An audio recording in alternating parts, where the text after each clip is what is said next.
My wife hit me at the dinner table in front of her entire family. No one moved. That was the part I remember most clearly. Not the sting across my cheek, though that came fast and hot, not the sound, though it cracked through the dining room sharp enough to stop every fork halfway to every mouth. What stayed with me was the stillness afterward. 1 second, I was laughing at something Grant had said, actually laughing. The kind of laugh that slips out before you can make it polite. The next second, Victoria's hand crossed the space between us. And my head turned with the force of it. My cheek burned, my jaw locked, somewhere near my collar. My tie had shifted crooked. Across the table, her uncle looked down at his plate. Her cousin froze with a wine glass near her lips. Grant, who had been laughing with me half a second before, went completely silent. Victoria stood beside my chair in a cream silk blouse, diamond bracelet catching the candlelight, her expression calm in a way that made my stomach go cold. "You embarrassed me," she said. "Not, I'm sorry. Not, I lost control. You embarrassed me." I touched my cheek with 2 fingers. No blood. Just heat. Just proof. Then, Margaret Harlan, Victoria's 70-year-old mother, leaned toward me from the far end of the table. Her hands trembled slightly against the linen, but her voice was steady enough to reach me. I stayed. She whispered, "Don't become me." Victoria's head snapped toward her. "Mother." One word. Margaret flinched. Not dramatically. Not for show. It was small, automatic, practiced, a reflex carved into her body long before I ever entered that house. And in that tiny movement, I understood the entire family. I stood up slowly. "I'm going to wash my face," I said. Victoria relaxed, because she thought that sounded like surrender. It wasn't. It sounded like a clock starting. I need to explain something before the rest of this makes sense. Victoria Harlan did not marry a helpless man. She married a man she underestimated so completely that her mistake became the foundation of everything that happened next. My name is Ethan Cole. I was 39 years old when my wife slapped me in front of her family. And before I ever met her, I spent 8 years as a corporate compliance investigator for 2 multinational firms. My specialty was financial misconduct, not obvious theft, not cartoon fraud, the quiet kind, the kind hidden behind reimbursements, donor accounts, consulting fees, foundation expenses, and clean legal language designed to exhaust anyone who wasn't trained to keep reading. I was good at it because I understood one simple thing: dangerous people rarely hide in dark rooms.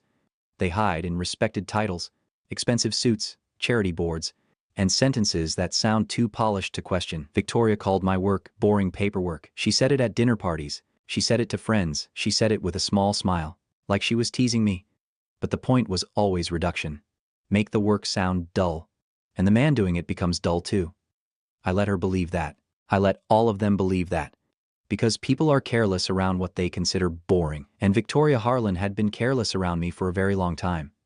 I met Victoria 4 years before that dinner, at a charity auction in Chicago for a children's hospital wing her family foundation was helping fund. She was standing near a silent auction table, holding a bidding paddle like she had been born knowing how to turn philanthropy into theater.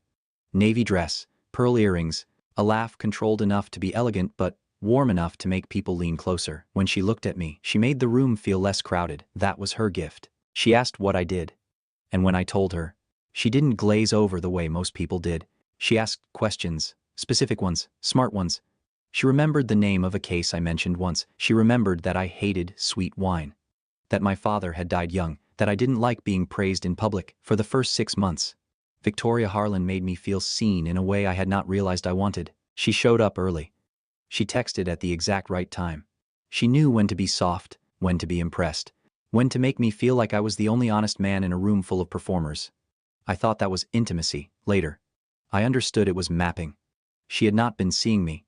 She had been studying the architecture of what I needed, where I was lonely, what made me open a door, and what made me leave it unlocked. We married after 14 months. At the time, it felt romantic. Now I understand that fast is just another word for not having enough time to notice the exits disappearing. The first year felt like adjustment. The second year was when I started losing ground in rooms I had entered as myself. Victoria never began with obvious cruelty. That would have been too easy to name.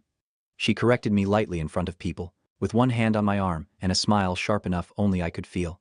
What Ethan means is, he's remembering that wrong. He gets intense about details. Everyone laughed because she made it sound affectionate.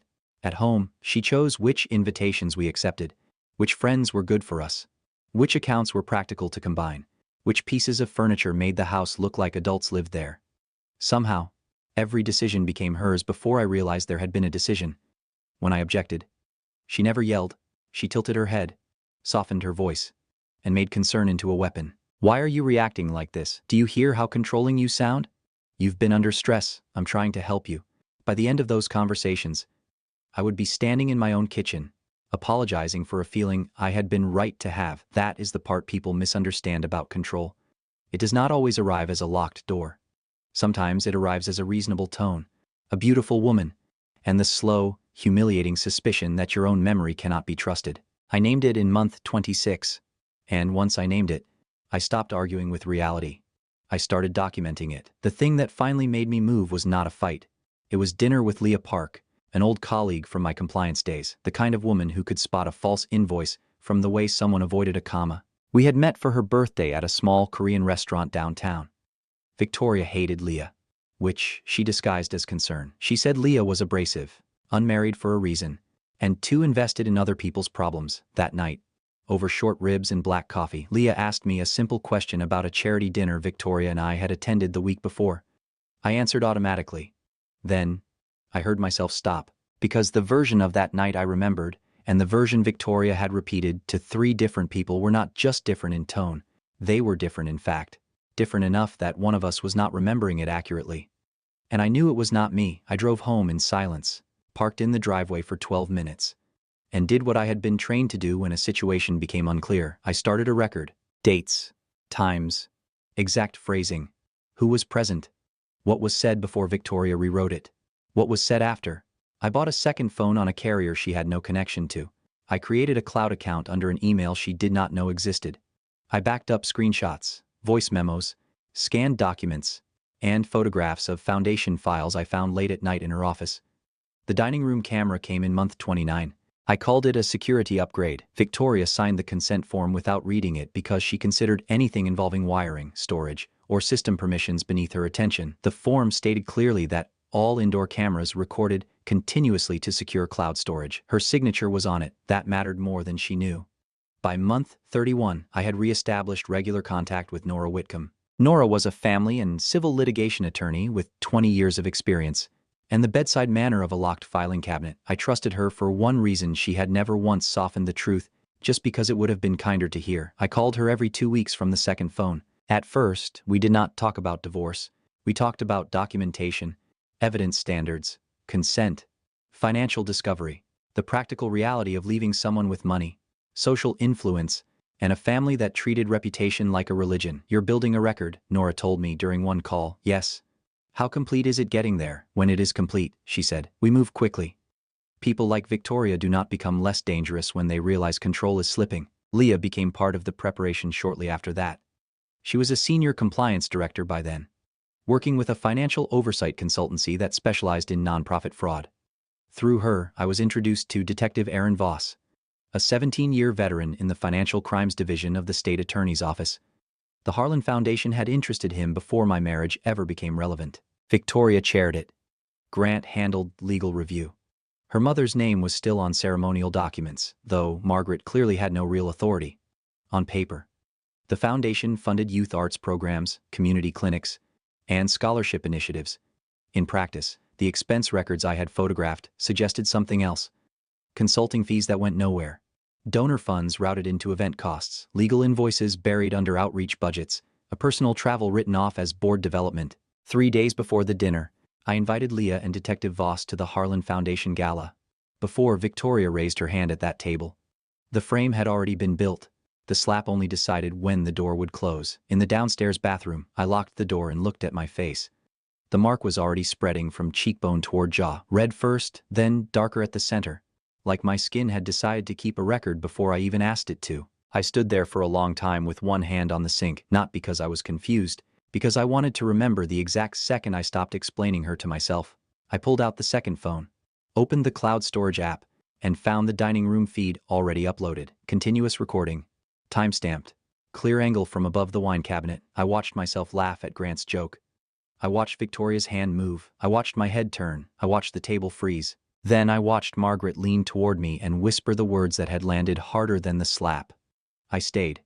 Don't become me. I watched it once. That was enough. At 9:47 p.m., I called Nora Whitcomb from the bathroom of my own house. It happened, I said, a pause. Are you hurt? Not seriously, it's documented. Cloud uploaded, timestamped. She signed the home security consent form. Another pause, shorter this time. Then we move tomorrow, Nora said. Emergency motions by morning. Do not sleep in the same room with her tonight. I understand. Ethan, she said. This gets harder before it gets easier. I looked at my face again. I know, I said. I'm ready. The next morning, Victoria rewrote the assault over coffee. She did it in the kitchen, wearing a white robe and the calm expression of someone correcting a calendar error. You moved too fast, she said, sliding a mug toward me. Everyone saw it. You startled me. I looked at her. I startled you. You were emotional, she said. Grant made a joke. You got loud. And the whole table became uncomfortable. I tried to stop the moment from getting worse. Her voice was soft, almost kind. That was the most dangerous version of Victoria. The one who could make a lie sound like a favor. My face says otherwise, I said. She sighed. Like I had disappointed her by being difficult. Ethan, don't do this. The gala is tonight. 300 people will be there. Donors, judges, board members, press. You will come with me. You will smile. You will not punish my family because you're embarrassed. There it was again. My embarrassment. Her violence. I set the coffee down untouched, and if I don't? Her eyes changed before her mouth did. The warmth disappeared so quickly it felt rehearsed. Then you'll find out how little of this life is actually yours, she said. House, accounts, reputation. Walk away wrong. And you walk away with nothing. She kissed my cheek. Right beside the mark. I'll see you at 7. Grant arrived at 2 in the afternoon without knocking. Harlan people did not knock, not in Victoria's house, not in any room they believed belonged to the family by extension. He walked into the kitchen in a gray suit, dropped a folder on the table, and said, "Postnuptial revisions." I looked at the folder. "Victoria asked me to walk you through them," he said. Of course she had. I opened it calmly. The language was clean, expensive, and built to hide the blade. If I left the marriage, I received nothing. If I discussed the marriage publicly, I faced defamation claims. If I alleged abuse, they would respond with documentation suggesting emotional instability, aggression, and a pattern of paranoid behavior. They had been building that narrative for months. Grant smiled like a man handing a leash to a dog. "Sign before the gala," he said. "Keep tonight simple. Victoria doesn't need another scene." I closed the folder. "Grant," I said, "you just brought an intimidation contract to a former compliance director and investigator." For the first time. His face changed. Only for a second. Then he recovered. "You haven't worked in that field in years." "I haven't worked at a firm in years," I said. "Different thing." He picked up the folder too quickly. 5 o'clock, he said. After he left, I called Leah. "He brought the papers," I said. "Good," she answered. "Now we have coercion." At 5:30 p.m., I stood in front of the bathroom mirror with a tube of concealer in my hand and felt a strange, detached kind of anger, not loud anger, not the kind that makes you throw things or say something stupid enough for someone else to use later. Cleaner than that. The mark on my face had darkened through the afternoon. Red at the edges, purple near the cheekbone. It looked exactly like what it was, which meant I could not walk into the Harlan Foundation gala uncovered, not yet. So I covered it. Badly at first, then more carefully. Concealer, powder. A second layer. By the time I finished, I looked close enough to normal for people who were trained not to see what powerful families asked them not to see. I put on the charcoal suit Victoria liked. The white shirt. The emerald tie she had bought me because she said it made me look expensive without trying. I remembered hating that compliment and smiling anyway. At 7 sharp, I came downstairs. Victoria looked me over like property restored to acceptable condition. "Good," she said. The gala was held in the West Ballroom of the Mercer Hotel. All glass chandeliers, polished floors, and white flowers arranged tall enough to block people from seeing one another honestly. 300 guests moved through the room with champagne flutes in their hands. Donors, attorneys, judges, city officials, foundation board members, society photographers. This was Victoria's stage. She touched my lower back as we entered. Technically affectionate, functionally possessive. I smiled when I was supposed to. I shook hands.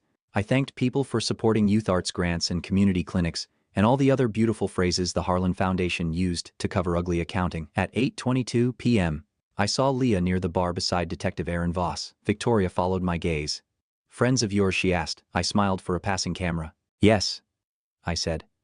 "That's exactly why they're here." At 9:17 p.m., While Victoria stood beneath the chandelier accepting praise from a state senator, Nora Whitcomb's office filed 3 emergency motions.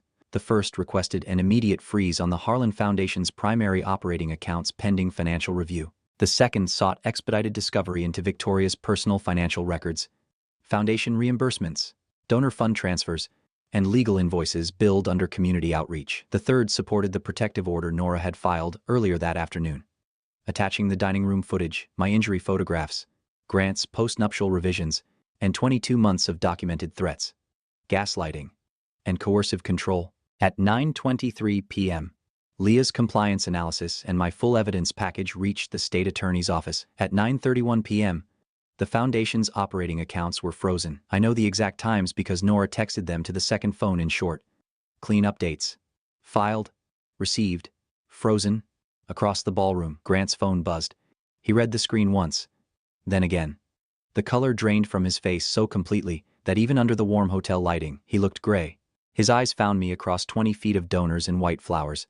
I lifted my champagne glass slightly. Not a toast. An acknowledgement. For the first time, all day. Grant looked away first. Victoria found me on the balcony at 9:52 p.m. The public version of her was gone. No soft smile, no careful posture, no polished wife of the Harlan Foundation chairwoman. Just a woman whose control system had started failing in real time. "What did you do?" she asked. "I listened," I said. "To what?" Her voice cracked on the second word. "To your mother. To the accountant who reached out to Nora 6 weeks ago. To the assistant Grant cornered near the service elevator and pressured into silence." I looked at her. And to myself. "Victoria, I've been listening to myself for a very long time." Her face went still. I held up my phone and pressed play. The dining room appeared on the screen. Conversation, silverware, my laugh. Then her hand. Fast and unmistakable. The sound cracked through the tiny speaker. My head turned. The room froze. Margaret's whisper followed. I stayed. "Don't become me." Victoria lunged for the phone. The balcony doors opened behind her before she reached it. Leah entered first.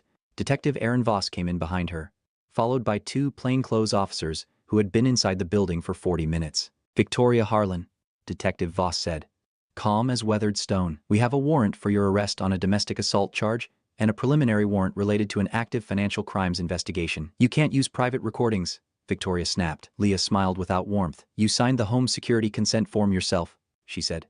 "Continuous indoor recording. Secure cloud storage. It's on file." Victoria looked at me then. Really looked, without the filter of what she needed me to be. "Ethan," I put the phone in my pocket. "My attorney will speak for me now." Victoria made the move I had expected her to make.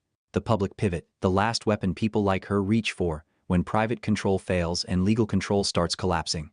As the officers moved toward her, she turned toward the open balcony doors and raised her voice just enough for the nearest tables to hear. "My husband has been unstable for months," she said. "This is a performance. He's angry because I wouldn't let him control my family's foundation." The ballroom began to turn. 300 people shifted toward us in waves: donors, judges, board members, city officials, photographers, people who had spent years applauding the Harlan name without ever looking too closely at what stood behind it. Victoria's voice sharpened. "He has been documenting me obsessively, recording me, building some paranoid fantasy because he can't handle a successful woman having power." There it was. The story they had built for me: aggressive husband, unstable man, controlling, bitter, dangerous. I walked past her into the center of the ballroom. No speech. No argument. I opened my jacket, reached into the inside pocket, and took out the makeup removal cloth Nora had told me to carry. I unfolded it slowly because my hands were steady. And because every camera in that room had found me by then. Then, I pressed the cloth to my cheek and dragged it across my face. The concealer came away first, then the powder. Then the second layer I had applied badly and fixed in silence. The bruise stayed, purple near the cheekbone, red at the edges, clear under the chandelier light. Real in a way no Harlan sentence could edit. A woman near the front made a small sound and covered her mouth. The room went silent. Then Margaret Harlan spoke from the entrance. "She learned it here." Victoria froze. Margaret stood in the doorway in a navy dress. 70 years old, one hand on the frame, as if the building itself was the only thing holding her upright. "Her father hit me for 38 years, she said, voice shaking but growing stronger with every word, "and I stayed. I called it marriage. I called it family. I called it managing." She looked at Victoria, then at me. "I will not watch my son-in-law become me." The first handcuff clicked around Victoria's wrist. The sound was small, final, And for once, nobody in that room looked away. Nora appeared beside me while the ballroom was still trying to understand what it had become. A fundraiser had turned into a crime scene. Champagne sat untouched on linen-covered tables. White flowers leaned in tall glass vases. People who had arrived expecting speeches and donor photos now stood in clusters, whispering into phones, staring at the balcony doors where Victoria had disappeared between two officers. "The protective order is active," Nora said quietly. "She cannot return to the house. Her access is terminated as of tonight. You're not going home alone, I know. The financial investigation is separate," she continued. "Voss has enough from the Foundation records to open the full inquiry." "I know," I said again. Nora looked at me for a second longer than usual. "You planned most of this before she hit you?" "Yes." "Why didn't you move earlier?" I watched a waiter pick up an overturned program card with shaking hands. "Because planning isn't the same as ready," I said. "And I wasn't ready until Margaret told me not to stay." Nora nodded once and did not soften the moment by adding anything. I found Margaret near the side corridor, away from the guests who did not know whether to comfort her, question her, or pretend they had not heard what she said. She stood very still, the way she had at the dinner table. But there was a difference now. Small, almost invisible, but real. She was not making herself smaller. I stood beside her. "You came," I said. Margaret looked toward the ballroom. "You put the camera where I could see it," she said. "In the dining room. I noticed the light one night after everyone went upstairs. You knew what it was, I hoped." That one word did more damage than a confession. I held out my hand.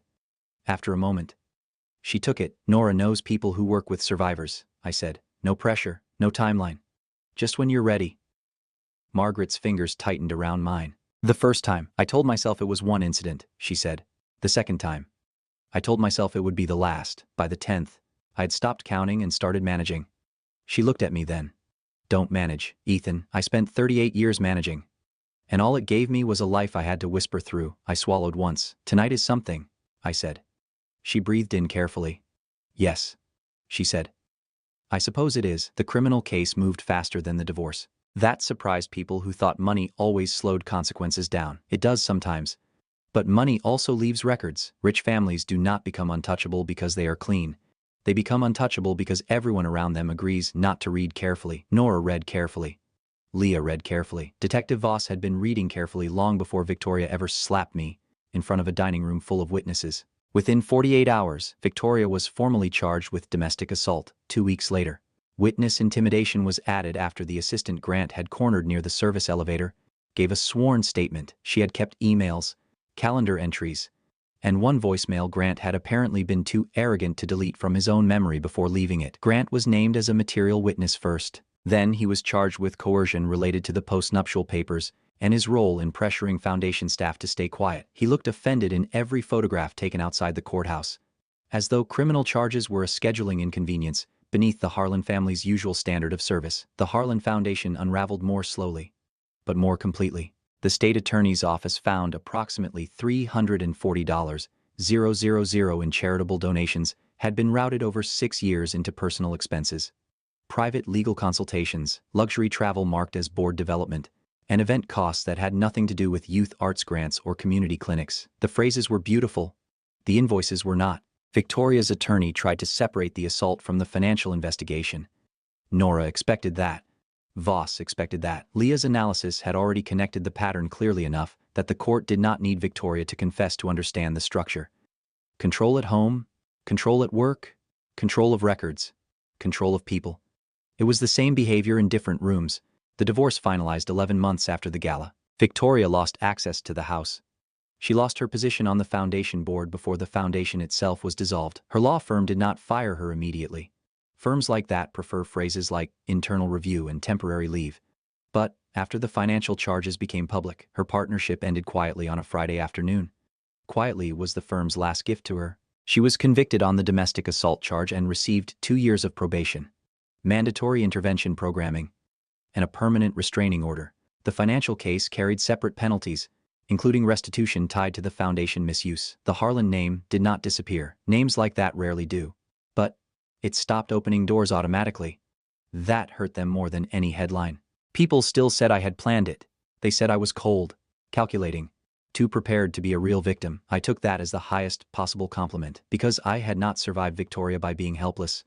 I had survived her by believing my own record of reality when she worked every day to make me doubt it. Margaret sold the Harlan house in February. I did not expect her to do it that quickly. Part of me had imagined that house would keep her the way houses like that keep people through history, through guilt, through the terrible comfort of rooms where every bad thing has already happened, and therefore nothing can surprise you anymore.